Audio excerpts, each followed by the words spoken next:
go. Okay, this talk is about the FCC's new rules requiring most hams to do what the FCC calls a routine evaluation for RF safety. And the new rules went into, well, I'm going to do some history of how this all came to be, but the new rules went into effect last year. They're fully effective a year from now. If you set up a news station or a new antenna, you're supposed to do a routine evaluation when you set it up. But if it's an existing system, you don't have to have a routine evaluation done until next year. So in any event, there's this new requirement to do what amounts to an assessment of the field strength of your station, considering power, antennas, frequency, and distance from other people. Now, there are a couple of ways to do this. One way is just get a meter. There are now meters sold on Amazon and eBay and other places that will do fairly accurate measurements, three-dimensional, tri-axis it's called, measurements over a wide range of frequencies. Now, if you can see my cursor, this thing on the bottom is a classic US-made general microwave meter made by, it's called RAHAM, means Radiation Hazard Monitor. That's an acronym. This thing covers from below the broadcast band, AM broadcast band, all the way to 26 gigahertz. Wow. That's incredible, and it wasn't cheap. Now, the one I have here, I bought on eBay a while back, and even 30 years old on eBay, it was $400. And that was, I thought, an exceptionally good buy, because these things, if they're correctly calibrated, they're very accurate. These others, this top one doesn't cover nearly as broad a frequency spectrum, and you get what you pay for. This one sells new for about $150. The next one down sells new for, oh, $300 or $400. Then this next one requires a special module for frequency. Including that, it's $300 or $400 as well. And this RAHAM professional quality meter, if you can find one on eBay that's in good shape. Trouble is, a lot of times on eBay, you're going to find a meter that doesn't match the probe, and it's not going to be accurate at all. This one, I got lucky. It had the original carrying case, had the instruction manual, it had this high quality three-dimensional probe, and as I say, this very broad frequency range. So you can measure, just go out and measure your station, and that meets the FCC's requirements completely. Now, one caution, the league had an article published by Ed Hare, who's worked on this for a long time, that said hams should not be doing field measurements because they're inherently inaccurate. Well, I don't agree with that. I think you can, if you know what you're doing, if you take precautions, you can get quite accurate measurements. But the other leading way to do it is with a computer program. This is the opening screen of the program that I wrote when the FCC first required RF safety measurements. I wrote it, got it approved by Dr. Bob Cleveland, who was then the FCC's lead person on RF safety, and he headed the group that wrote the rules. And I asked him, given that rules would soon cover hams, would he be willing to review a computer program that I had written and make sure it's accurate? I said, try to break it, try to make it crash. And if you can't do that and it's accurate, we're gonna publish it in a magazine, and we did. Anyway, I'll get to how you do these measurements and how you run a computer program to do an evaluation in a few minutes. Let me tell how this came to be. How I got involved in RF safety compliance. Well, it starts with the National Association of Broadcasters. This is their headquarters building in Washington, D.C., right off of DuPont Circle in Northwest Washington. I worked up on the 6th floor. This arrow is to the legal department, and I was up there 3 summers in the early 80s. I was a professor by then at Cal State Fullerton, and I had my summers off, and I spent 3 summers in the legal department of the NAB. I learned a lot. One of the things I worked on was the original proceeding in which the FCC proposed for the first time to require its licensees to do RF safety evaluations. Now, the broadcast industry was, well, there were some mixed emotions.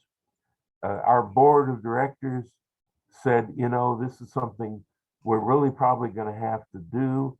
And if we don't have federal standards, we're going to get state standards that are all over the law. So our board felt that it was probably better to have a uniform, scientifically based federal standard. And I worked on that. I did some of the drafting of the NAB's pleadings, which are legal documents filed with the FCC. I got to know the new guy the FCC had, Dr. Bob Cleveland. He was then new, brand new Ph.D. in physics, and he was the point person on adopting these rules.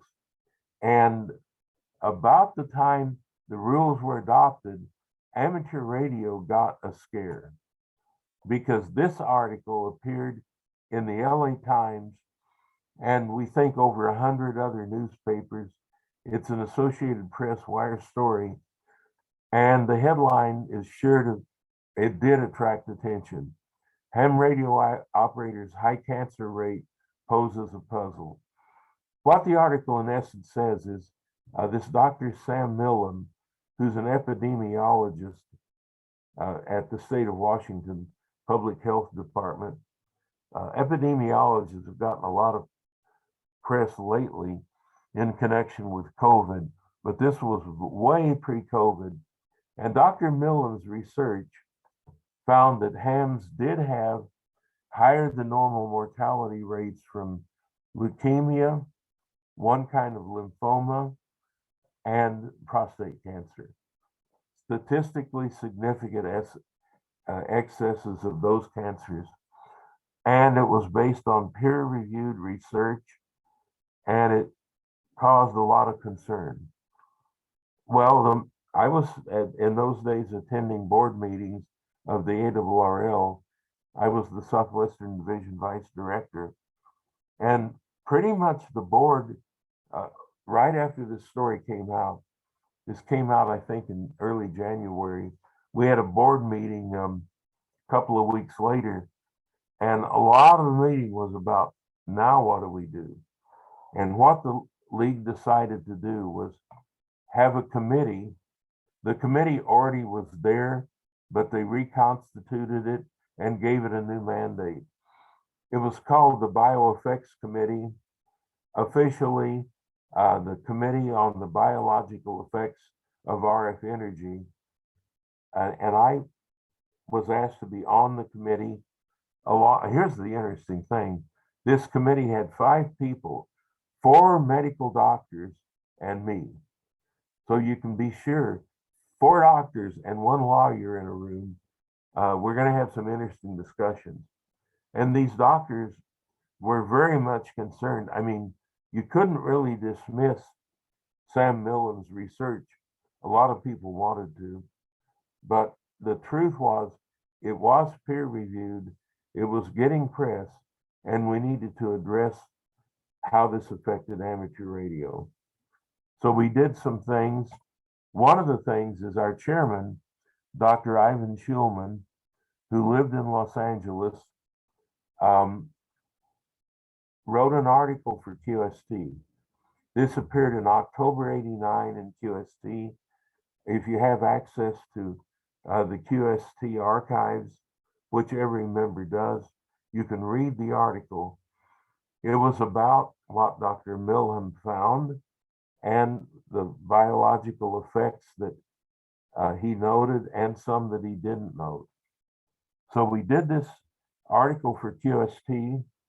5 years later, I wrote an article, a follow-up article, based on the new things we were learning, again about RF safety and amateur radio. And, you know, what we were trying to do is find out just exactly where amateur radio stood in terms of were there hazards. That was something we were looking at very seriously. Now, the FCC and the Environmental Protection Agency also decided to have a look. FCC and EPA did a field survey of ham stations in 1990. And I volunteered, I knew Bob Cleveland. I volunteered to go with them, to take them to ham stations, to have them do field measurements. We had an understanding with the FCC and EPA, and that is that whatever they found, it would not lead to any enforcement actions. We wanted hams to feel free to volunteer their stations to be measured. So we went out, we did this in Southern California. FCC and EPA did field measurements of ham stations. What kind of RF fields are we looking at? How strong are they? And this is, as of 1990, a modern truck for field research of RF energy. This belongs to the EPA. It was based in Las Vegas, federal government truck, state of the art for 1990. Modern Honda generator for 1990 now. This is 32 years ago. And there was all this equipment in the back. Here's state of the art test equipment in 1990. Please don't laugh. It was state of the art then. And they went out and did some measurements. They did measurements of rover stations, fixed stations, mobiles. You know, what they wanted me to show them was, what are hams doing? And I said, okay, I'll find some volunteers and we're gonna take you to some stations and measure what the RF fields are like around the stations. This happens to be one of the stations that had the highest RF fields, certainly where people might walk around. This is a rover station with kilowatts on 6 meters and 2 meters. The van had a built-in generator, 4 kilowatt Onan, and it put out a lot of RF. Now here we're pointed away from the FCC's probe. What they wanted to do was measure all kinds of positions. So I had an antenna rotor. So I rotated the antenna toward their probe, away from their probe, off the sides, and all those things. What we found was where this probe is, there was enough RF that it would violate the standards the FCC was about to adopt. We didn't have FCC standards yet, but it was coming. And let me show you. Now I know this looks like a ham 4 rotator, and it started out life as that. I'm talking about this thing here. It's a ham rotator, but they put in stepper motors. This is computer controlled, and this is oh, I lost it. Here we are. This thing up here is a 3-axis probe. It measures an RF field, you know, in vertical, horizontal, and what's the third one? It's depth as well as vertical and horizontal. And so what they're doing is making measurements. And they did this. Well, let me show you some examples. Now this picture, every time I show it, it draws comments. Yeah, look at those government employees in their official uniforms. It was summer It was Southern California. The guy on the left in the red hat is Dr. Bob Cleveland of the FCC. The girl in shorts, and I don't mean disrespect in calling her a girl. She was about 21 or 22. She was working on what would become her first peer-reviewed scholarly paper, Tony West of the EPA.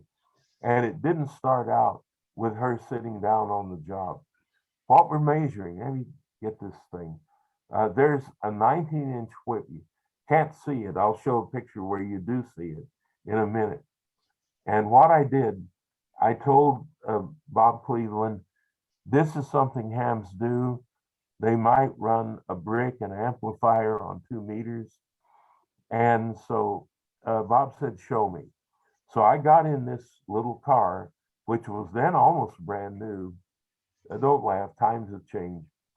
And I put a rubber band around the push to talk mic. And so I'm running key down 100 watts. And initially, Tony West, whose job was to take notes as Bob made his measurements, she was standing right next to him. The minute the RF came on and he saw the field, he said, oh, this is a really strong RF field. Tony, get out of the field, go sit down. So Tony's still working, but she's far enough away from the field that she's really not in any danger. What did they find? Well, when you're close to something like this, it does exceed the standards that the FCC would later adopt. Now, here's my measurement with the monitor. By the way, this first time I ever saw one of these, I was at Cal State Fullerton. I went to our campus radiation safety office and I said, I know you have RF field measuring equipment. Could you sign out something to me? I was a full professor in the communications department. This was controlled by the physics department. And they initially didn't want to lend it to me. And I said, look, I won't break it. I'll sign a waiver. If I do break it, I'll pay for it.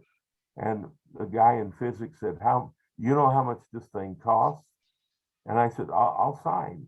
So they lent it to me and I went out and I did measurements all over the place. We went to field day sites, Friedheim and I did. Friedheim was then the Southwestern Division Director. We measured field day sites.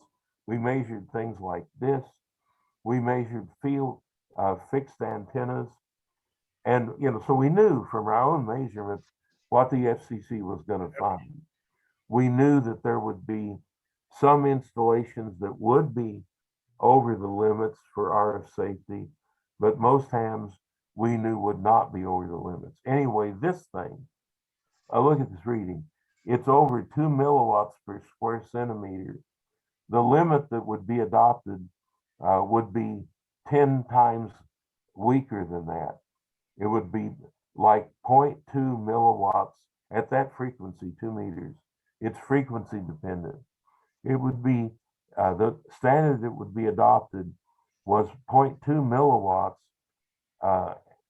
per square centimeter at 2 meters and other nearby frequencies. And we're getting over 2 milliwatts. That's 10 times the standard. So, okay, the moral of the story is if you've got a bunch of people standing around your antenna, don't transmit. I mean, it's really, nobody would think that's safe. Now, here's something that is safe. Marty, do you recognize this house? Yes, one of my prior abodes in Granada Hills. And I remember the visit as well. Yes, and they're on your Ed Maniply of the EPA, Bob Cleveland of the FCC, Tony West of the EPA is there, but not in this picture. Marty, so what was your antenna that they're measuring? I think at this point they were measuring a 75 meter or 80 meter dipole. The ends were, coming down toward the fence there. It's tied off. They had me transmit on quite a few bands, including several of the HF bands and 6 meters and rotating the antenna. But the tower there that you see in the background was on the deck and it was at a height of 71 feet. And at that point, I'm pretty sure that they found even at a kilowatt, there was not much in the way of excess fields because of the height of the antenna. And that exactly that reminds us all that height is your friend and distance is your friend. Yes, absolutely. And Marty, what was it? A big tri-bander or monobander? Yeah, it was I think it was a TH60X or something. It was a tri-bander, and then I also had an 8-element 6-meter Yagi, which I'd used very successfully with a converted Henry amplifier with a kilowatt on that. So they checked HF, VHF, and of course the closest thing to them was that 80-meter dipole. So I'm sure that's where they got their highest reading. And when they published their results, they found, and they didn't ever name you, but I know you've volunteered to be identified. They found nothing that was hazardous. Marty's antennas were all far enough away from where people could get, even in the house. It's far enough up to those antennas that there is no hazard under the standards as we have come to accept them. Now, right. Well, but even before the dinner, I saw their measurements, and the fields were way below any standard recognized anywhere. So it was a non-issue. Excuse me for coughing. Now, so this was one station. We measured some others. Here's Ed Matapley. He's measuring another volunteer. This is a guy running a kilowatt with, I think it's a tri-bander. It's at 60 feet. And again, Ed's measurements are that there's the RF fields where people can be are way below any recognized standard. It's safe under any standard anywhere in the world. That one, Marty's, and let's see, what do we have? Oh, here's something that isn't so safe. Here's Ed Matapley trying to stay out of the way at the base of, I think this is a high gain high tower. This thing is running a kilowatt key down on 75 meters. And where Ed is standing, there is a significant RF field, and the field does exceed what would the standard that would be adopted. My conclusion is, and we've measured this again last year, don't transmit with a vertical when anybody is anywhere near it, because what you see there, that tower, is the radiating element. And if people are around that, they're going to be in an RF field while you're transmitting. Here's something else. This is another volunteer, and this enterprising ham lived in a condo, and he had a homeowners association. Antennas were banned. And I don't know how he did it, but this guy, I'm not going to name him, but he found a way to get a coaxial cable under the driveway from his unit under the driveway and out up into this tree. And he's got a wire antenna up in this tree. And I told the FCC and EPA folks, here's what we've got. He's going to transmit with a kilowatt, and they're going to measure the field. That's a tape measure, by the way. They wanted to be very precise about what the readings were and how far from the wire antenna. And where they're standing, the fields do exceed the standard that was to be adopted. But if you get a little further away, it's safe. So what I said about this one is you really shouldn't be transmitting when anybody's standing out there. If they drive by on the way to their garage, don't worry about it. That's not a problem unless you've got people loitering there near the base of the antenna. Okay, So here's what happened after the field research. The FCC published an article in the Bioelectromagnetics Journal, peer-reviewed, reporting their findings. And the findings were that most ham stations did not exceed the standards that they shortly adopted. There were some installations where people could get really close, mobiles, rovers with high power, and high power verticals, things like that, could pose a hazard. But a beam up on a tower is not an issue. In 92, the FCC did adopt a standard. It had recently been adopted by IEEE. And what this standard did, for the first time, it created two different levels of exposure. For the public, the standard was 5 times stricter than it was in workplaces. They called it a controlled environment standard for the workplace and an uncontrolled environment standard for places where the public can be. Now, bear in mind, this standard is still based only on the tendency of RF to heat the human body. This is about what we call thermal effects.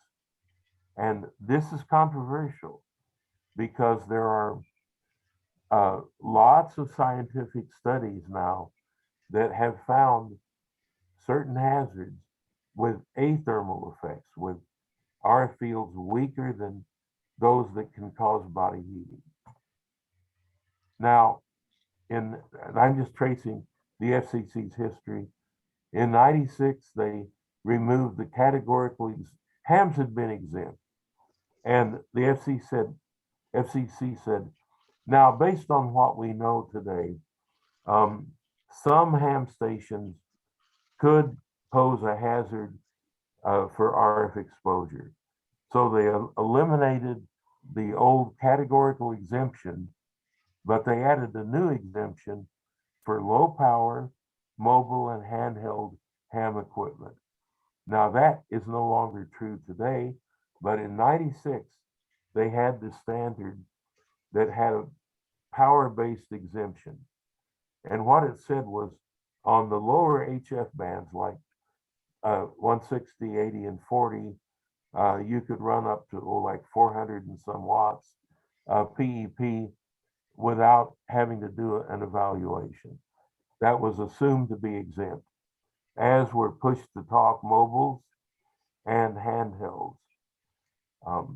So for the moment, the FCC is saying if you're only running low power or mobile or handheld, you don't have to do a routine evaluation for the FCC.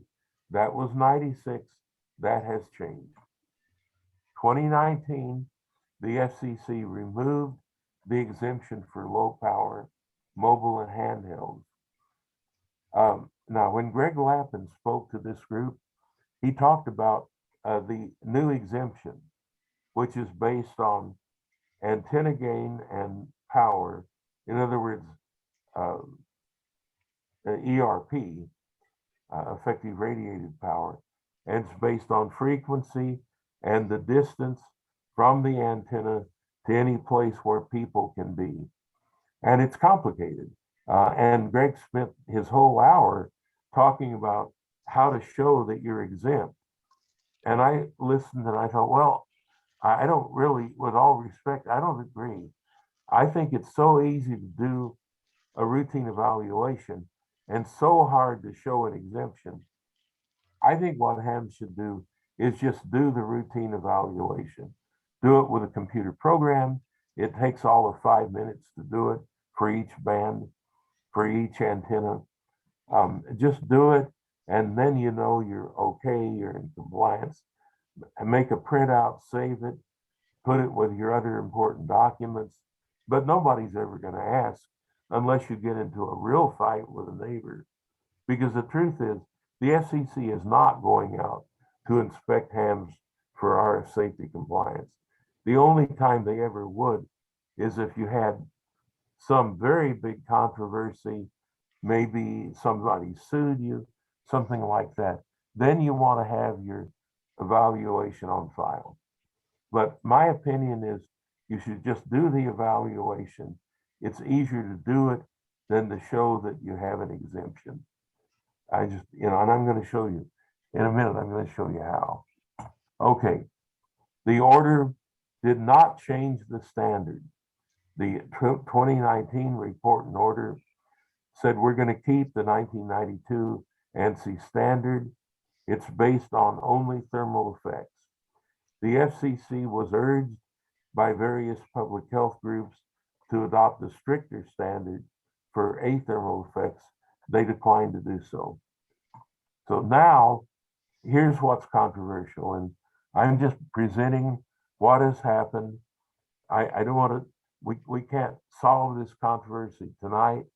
And I know Greg Lappin's committee does not agree with this, but 255 scientists from 44 countries circulated a petition that was signed and filed with the United Nations, urging stricter standards to protect the public from exposure to electromagnetic fields. These scientists, mostly not industry funded, have published a couple of thousand peer-reviewed scholarly journal articles on EMF effects. This is one point of view. Let me quote from their website, emfscientists.org. This is what they say. Now, many people disagree with this. This is at least as controversial as global warming, climate change, and that. Numerous recent scientific publications have shown that EMF affects living organisms at levels well below most international and national guidelines.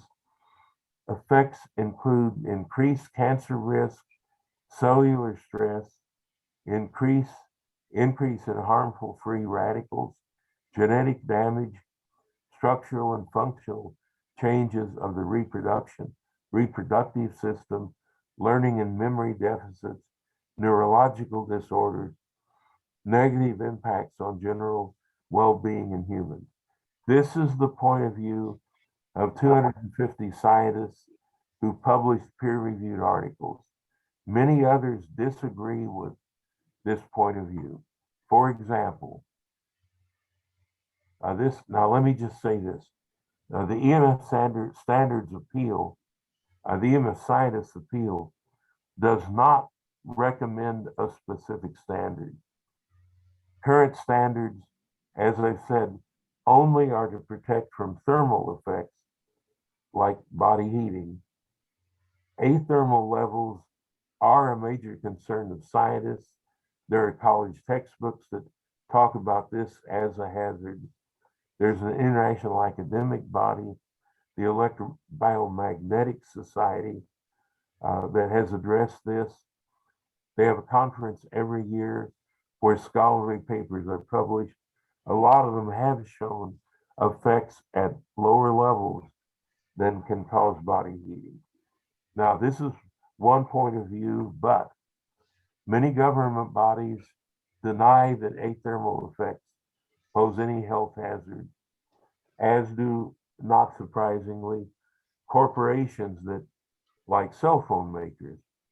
One of the obvious biggest problems is cell phones.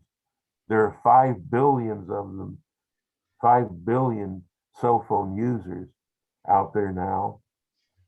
And if you were to adopt a stricter standard, cell phones would have to be kept further away from your head because there are effects. Now, it may not affect, a cell phone may not cause whole body heating, but there is research now showing that cell phones and other RF devices, if close enough to the human head, can cause health hazards.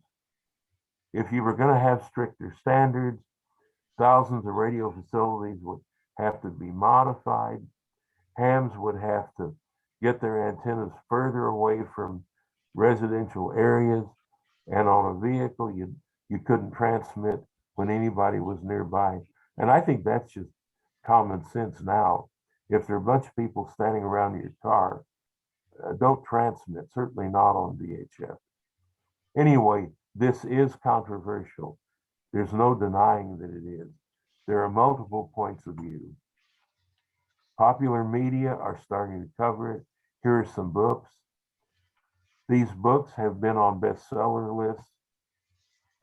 Sam Millam did one of the original studies of ham radio and cancer. His book, Dirty Electricity, has sold well. This is his second edition. Cell phones, the dark deception. There are those who are saying cell phones do pose hazards, even with very, cell phones run very low power. But if you put an antenna close enough to your head, there is some evidence now of athermal effects that could be hazardous.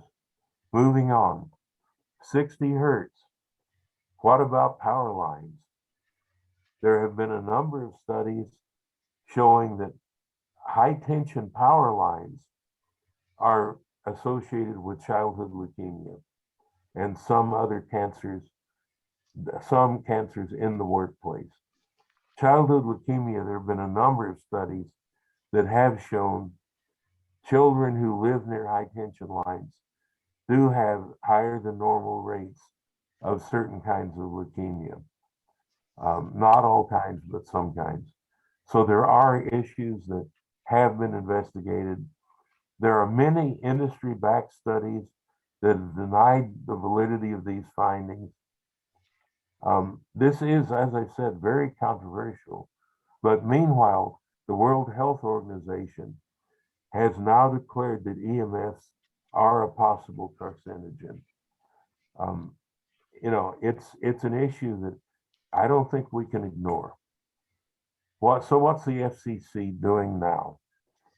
We have these limits, and the limits are based on thermal effects, and they're lowest, they're strictest at 30 to 300 megahertz. Why?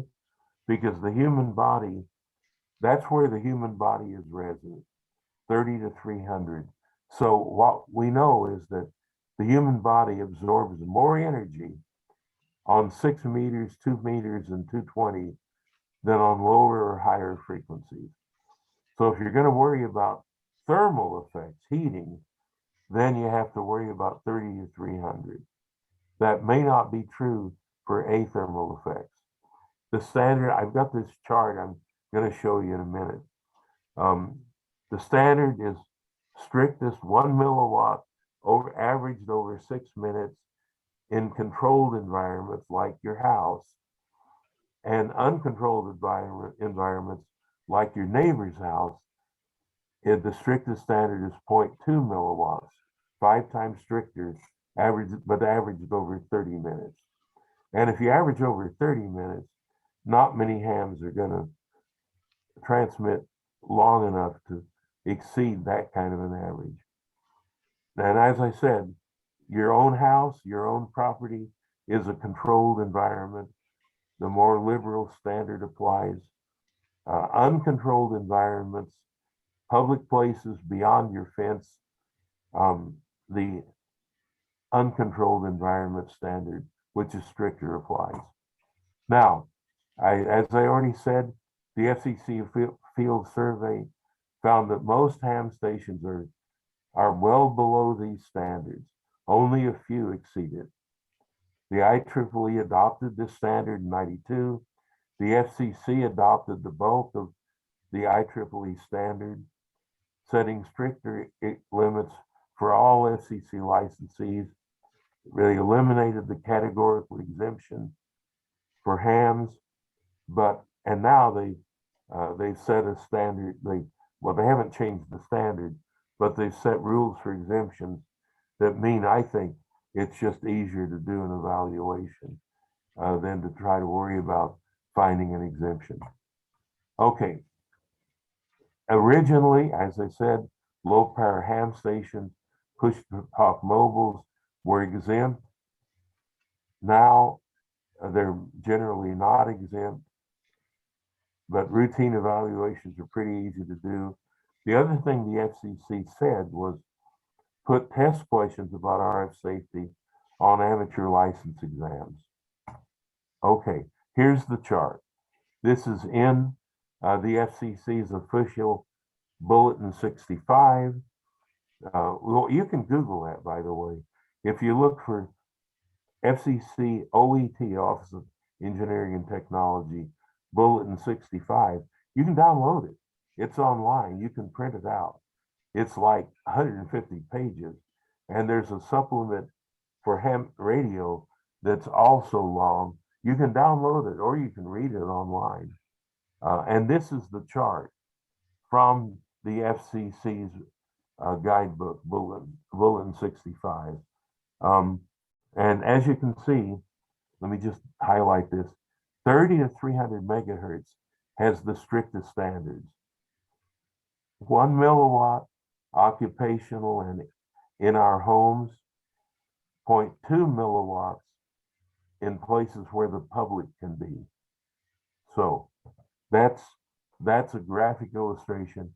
It goes up to much higher at the AM broadcast band, 160 meters. Through the HF spectrum, it's getting stricter as you go, 40 meters stricter than 80, 20 meters stricter than 40, 15 stricter still, 10 is way down here, 6.2 to 20 here. Going back up, 432 is up here. And then the microwave bands, you're back to 5 milliwatts occupational, 1 milliwatt for the general public. So those are the standards. If you go out and make measurements, those are the standards you have to see if you're meeting. Now, we did last year when I was doing an article about this, a magazine article, we did some more field measurements. Here's N1 BKB station. I think it's okay to identify these guys. Here's N1 BKB in City of Orange has this, it's called an urban beam. It's a thing that's a 2-element beam for 20, 15, 10, and 6 meters. And it's like a half-wave loop on 40 meters. And we measured it out by his pool, only 30 feet up, not very high. And you can't read the meter here, unfortunately, but it's way below the standard. Is it safe? Well, you could have a debate about whether it's safe, but it's below the ANSI standard. It's well below the standard. Now, there was another antenna over here that Steve had that was not below the standard. He's got see this thing going up?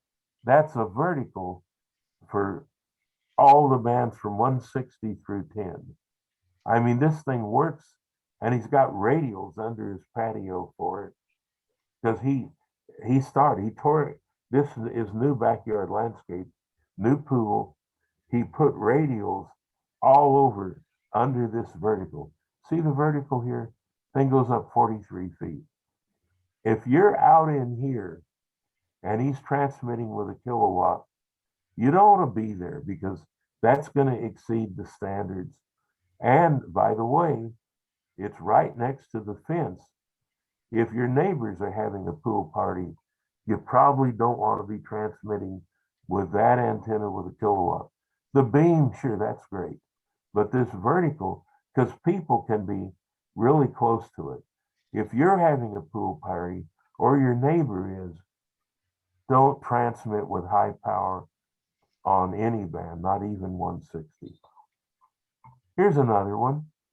This is many hams have visited this station. This is Arnie Schatz in 6HC.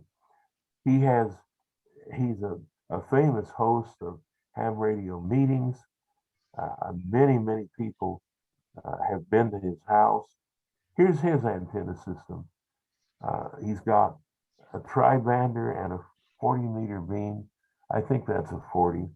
And out here in front, you can't read the meter again, but even with a kilowatt, even on 10 meters, it's safe. It's out on the street. It's not dangerous. It's not a problem under the ANSI standards.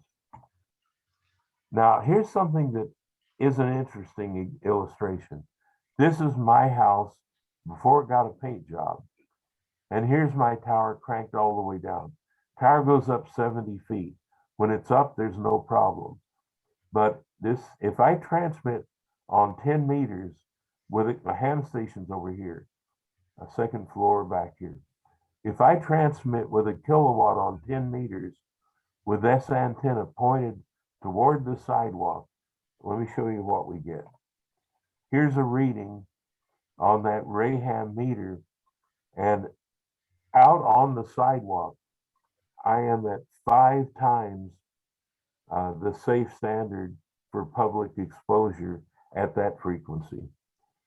I mean, this is, now, if I don't transmit for very long, it's okay, but under the ANSI standard. But if I transmit key down for long, I am over the limit. And here's the interesting thing. If you do a computer program calculation, it's going to say you're safe because you're like 70 feet away from that antenna when you're out on the sidewalk. It looks safe. But there's a hot spot in the near field. One of the things you're going to find is that there are hot spots. There are places you can move this meter around and get readings all over the lot. Some of them in some places where there are hot spots in the near field are going to exceed the ANSI standard. The computer program says it's safe, but in the near field, sometimes it may not be safe. That's why I believe in doing measurements. Now here, we're going to do a sample calculation. Here's an easy way to do it. Go to n6nb.com, my website, click on RF safety. Now you're going to get this page. There's a long discussion of the scientific research and the regulatory history of RF safety. And down at the bottom in this thing, we've got a couple of links. One is to a basic computer program that is an RF safety calculator. This is the one the FCC reviewed and approved. And I lost it here. Here's a downloadable, directly runnable version, rfsafety.exe. You can download, right click on that, download it. It'll run on your Windows computer. You type the command run and then RF safety. Got to keep track of where you downloaded it, because if you can't find it on your computer, it's not going to run. But you download it, keep track of what folder you downloaded it to, and just go there and use the command run RF safety and it'll come up. Here's what you're going to see. This is the opening page. It's got all this explanation, including the fact that this program was reviewed by Bob Cleveland and his staff. He wasn't the only guy who reviewed it. Several other FCC people, one of whom you saw at the Greg Lappin talk. He had one of the guys from the FCC who did review this program, and they determined that it was accurate, that it faithfully followed their formulas, and it does calculations. Okay, first thing you do is you enter the power at the antenna. You gotta, if you've got some feed line loss, you have to take that into consideration. Power at the antenna. Now, you enter some more things. There's a duty cycle thing. You average the power. I went through this 6 minutes or 30 minutes. So how much of the time do you transmit? Do you transmit for 6 minutes? Oh, well, maybe. Then you're going to have to enter 100 here. I put 50. See this 50? What percent of the time do you transmit? If you transmit half the time, put 50%. Now the duty cycle, the FCC says, consider the duty cycle. CW and sideband are not key down. Now the ARRL says the duty cycle is 20%. I disagree with that. I think a more realistic duty cycle on CW or sideband, especially with some compression, I think it's more like 40%. Okay, so you put whatever number you can justify. Nobody's going to second guess you. Put the numbers you choose. What's the antenna gain? Oh, okay. Say you've got a tribander. I would say it's dBi, so add 2.2 if you've got DVD. So like a tribander is 8.2 dBi maybe. That's a ballpark. How far is it from the center of the antenna to where people are? I put 75 feet. Because your antenna's up on a tower, I think that's a fair number. What frequency? Well, let's use 28 megahertz. Now, ground effects. Why is there a question here about ground effects? That's an interesting story because it turns out the FCC and the EPA didn't quite agree. The FCC said you don't need to worry about ground effects. That's what I'm seeing. Remember the measurement I just had at my own sidewalk? I think we're seeing ground effects. EPA says you got to consider ground effects. The FCC said no, you don't. So here's what I did. I said we compromise. You include ground effects, yes or no. EPA standard, you say yes. FCC, you say no. To get the worst case, let's just say yes. All right, now here are the results. This prints out, and by the way, there's a yes, no question to print a hard copy. If you want a hard copy, which I think you should save, you can print it, turn on your printer before you run the program.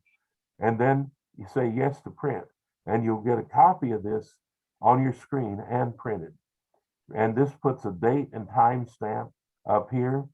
Then it says 1,000 watts, average 50% of the time transmitting, mode-based duty cycle 40%, ground reflections, antenna gain, distance, and here's the bottom line. That's the signal strength, calculated milliwatts per square centimeter.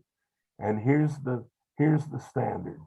The standard is 1.15 milliwatts in a controlled environment, 0.23 milliwatts out at the street, uncontrolled environment. It's safe according to the formula, 15.9 feet from the antenna in a controlled environment, 35 feet away in an uncontrolled environment. But now I showed you an example of hotspots. So, and there are other things you can do. I've got a blurb down here that says you can, this exposure was for the main lobe. What if you're not in the main lobe? Well, you put in the gain of the antenna in that direction. Maybe you've got 20 dB front to back or front to side. So you can put some lower number than 7 or 8 dB if you want to know the field strength straight down from the antenna or somewhere other than off the main lobe. Anyway, that's an example of what you can do. The ARRL now has a calculator like this on the website, the RF Safety ARRL website, or you can download it from my website and keep it on your computer to run it whenever you want. It's public domain. Here are some information sources. If you Google OET65B PDF, that will get you the ham version of the Bulletin 65, the FCC's publication. You can print it out, save it, read it online, whatever. The EMF scientists, their point of view is here at this website. My website is here, rfsafety.htm. The league, go to their RF safety pages at ARRL.org. Those are some sources. Finally, one more thing. I had this article in CQ magazine in October. It's about what I just talked about. Here's the chart that you keep seeing, showing the exposure limits by frequency for the public and for your own house or a workplace. So there's this article. If you have access to CQ, it's not printed right now, but it's online, it's available. And so that's another source of information. Folks, that's my story. That's my dog and pony show. I guess if anybody's still awake, I can take questions. And I'm gonna unshare this. I can figure out how do I do this?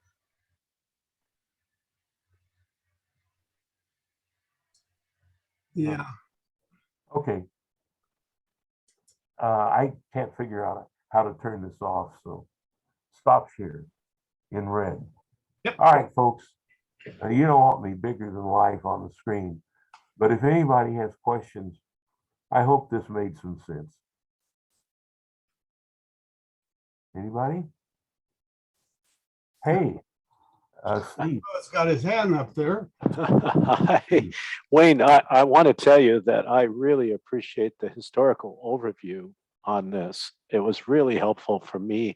I've been involved with broadcasting since the 1970s, so I kind of lived with it on the broadcasting side. But you clarified a lot of things in terms of the historical nature of it from an amateur perspective. I did see the original presentation Greg did. Yeah. And I thought that the calculation for the exemption was a bit onerous for some people.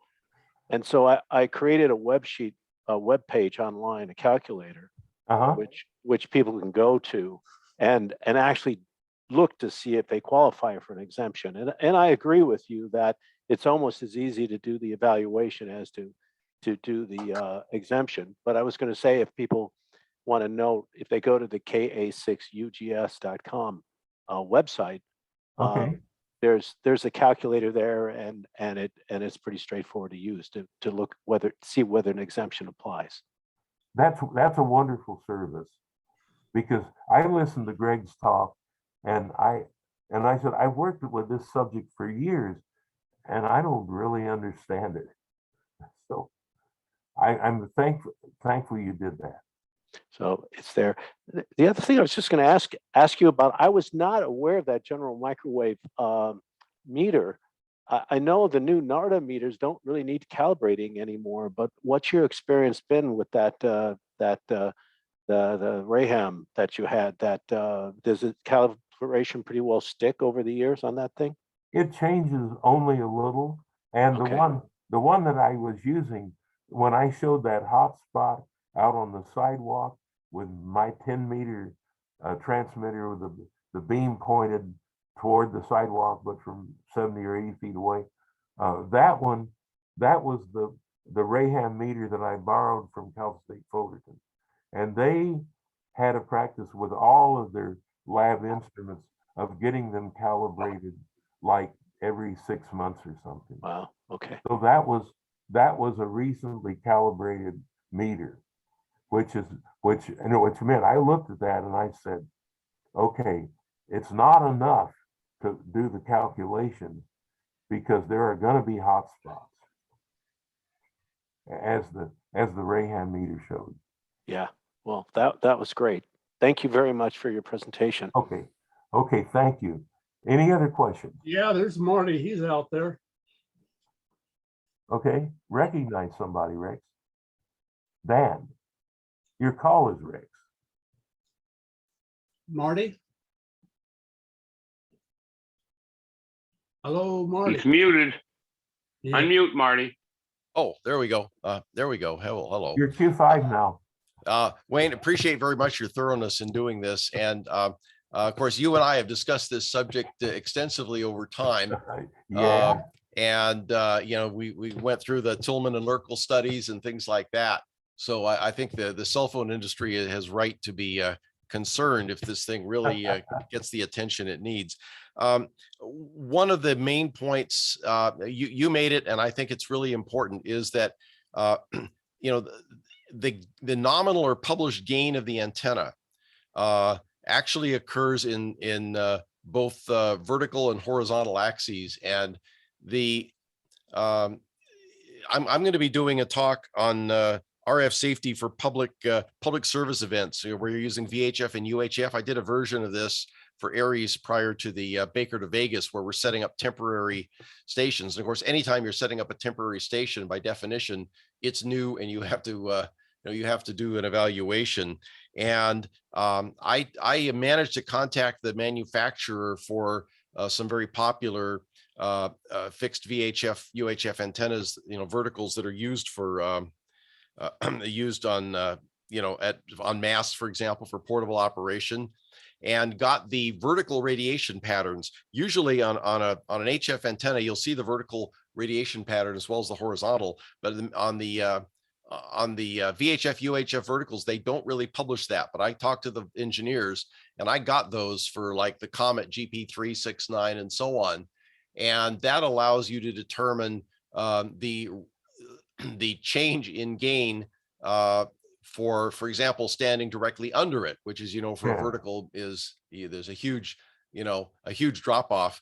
And where if you're about 8 feet away from it, and you can do a little trig and basically come up with what's the real gain in the direction that people are standing. And that's why we talk about height being important, because the higher, if the radials, if the thing's on the ground, as you pointed out, you're basically, all the gain is going right toward the people standing there. But if it's 10 feet up, the amount of RF that's going towards somebody who's standing anywhere near it is negligible. And so that's why, the choice of how you set up for an installation where there are going to be people around is really important. The other thing I wanted to mention is that, when I was helping at the ARRL booth at the TRW swap meet, Ivan Schulman came by, and I got to meet him. And he had drafted up an article for QST that he shared with me, and I have the original version of the article where he did a modeling of RF or in and around a passenger vehicle based on where the antenna is and so on. And that one was pretty interesting. And it went to the league, and it sat for like 2 years, and I kept bugging them. I said, why aren't you? Oh, we're still reviewing it. Well, they made him basically sanitize the thing, if you will, and cut down some of the content, which I think should have been left in, and it eventually got published in kind of an abbreviated form. But I have that original article that he drafted, and I use some of the illustrations from there. Now, bear in mind, this is only modeling. This is not measurement. The measurement is, as you say, is the best way. But there's definitely, there is more to consider if you're operating mobile. That exemption never should have been there, because RF is RF, and if it's pointed at you, it pointed at you, and it doesn't matter whether you're in a car or in a house. Over. Well, unfortunately, that's very true. And it's easy to underestimate the RF that's on your roof. You don't really see the antenna on the roof when you're driving. You don't think about it, but it's there, and you're transmitting. And and I think I saw a version of Ivan's article, and and that is a very good concern. But of course, it pales by comparison to the concern when you've got a cell phone right up by your head like this. I mean, this, and the thing that I thought was really chicken, I am not going to complete that word, but what I thought was really chicken about the cell phone industry is they came into the FCC, and in 2014, the FCC accepted their argument that the ear pinna, the earlobe, should be classified as an extremity.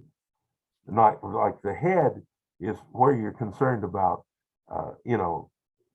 absorption of RF.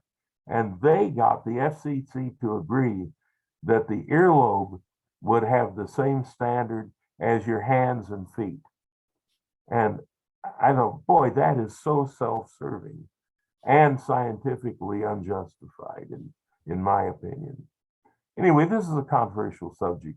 We can't we can't solve any of these problems tonight or maybe ever. Folks, I thank you for your time. I think we're ready to call it a night. Getting pretty close. Right now, it sounds like the more money you got, the more exceptions you can get. Very true. Dan, go ahead. You're calling yourself iPad this time. Go ahead, Dan. Wayne, I have to applaud your talking us through basically all current history of RF safety regulation in this country. It really felt like a complete expose on what's going on. And I can't thank you enough for that. I will, however, say frequently I'd sort of have my eyes caught by what appeared to be a series of BSODs. Just sort of scared me because I wasn't used to seeing a blue screen of death that actually contained useful information. Well, I should probably have chosen a different color. But in 96, the state of the art in computer graphics was not what it is today. Nor is today's what it will be in 2 weeks. Yeah, true, Another point. true. Okay. Wayne, I'd like to ask again if you'll send me your PDF slides afterwards. I appreciate it. It's right there, n6nb.com. The talk is on the RF safety page. Right click it, and it's a PDF. It's ready to go. Okay. Did you put that into the chat? Is this something you want me to? Oh, yeah, we should have that in the chat. That the talk is on n6nb.com. One of those links on my page about RF safety is the current latest version of this talk that I gave. Okay. So it's there. Anybody can right click it and download it. Okay, sounds good. And just as a reminder, I'll be addressing that operating in portable situations on May 19th on RATPAC here. So we'll cover this a little more. Not so much how to do calculations, but the what do you learn from the calculations, and you'll see a lot of similarities to the conclusions that were made tonight. Okay, appreciate that. Tom, you got your hand up there? I have a question in chat that wasn't mentioned. Okay. Go ahead and tell us about it. Well, if you seems there's a lot of concerns about verticals. So I do a lot of 2 meter work, which is in the worst possible zone of the spectrum, apparently. So far, I haven't used any of the bricks, although I have them for higher power. So they're all 50 watts or less. But if the calculation shows a concern and I raise the antenna, it being a vertical, then the field sort of below the antenna should be less, right? Absolutely. And should be much less because the pattern of the antenna, the darn things are built to send it all towards the horizon. Yeah. So how do we calculate that? Is that included in your calculator? No, it's a main lobe calculation. Tom, I'll be covering that on May 19th, and I'll give you some specifics.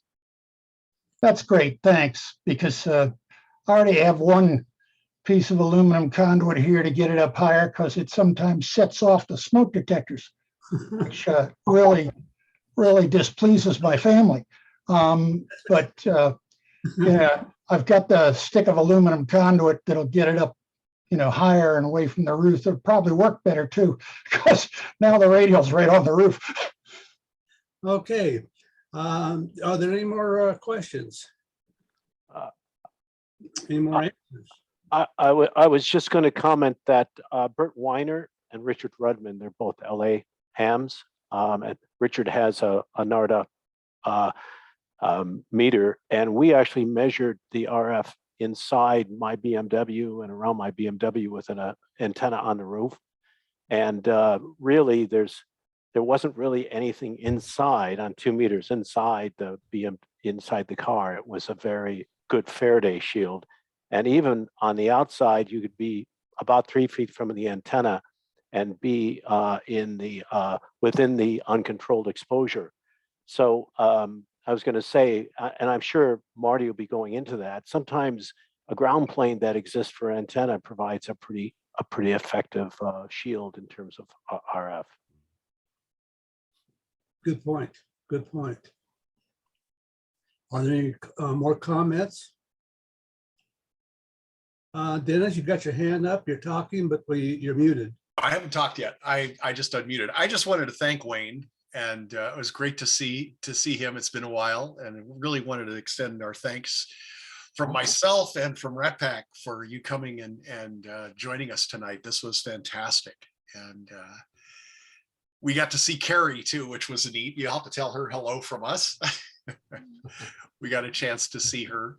I think she's gone now, it looks like, but that was great, Wayne. Okay, thank you Thank for inviting me. I'm glad you could do it. It's wonderful, and it was great to see you. Yes, I did all that. And we barely know each other. Yeah, I think you're on here, but you and I have never had that pleasure. Okay, well, thank you. Okay, thanks all. Thanks, Wayne. Okay, that's it. I'm going to pull the plug, say 73s, everybody. See you tomorrow night. Been a great presentation. Thanks, Wayne. 7-3.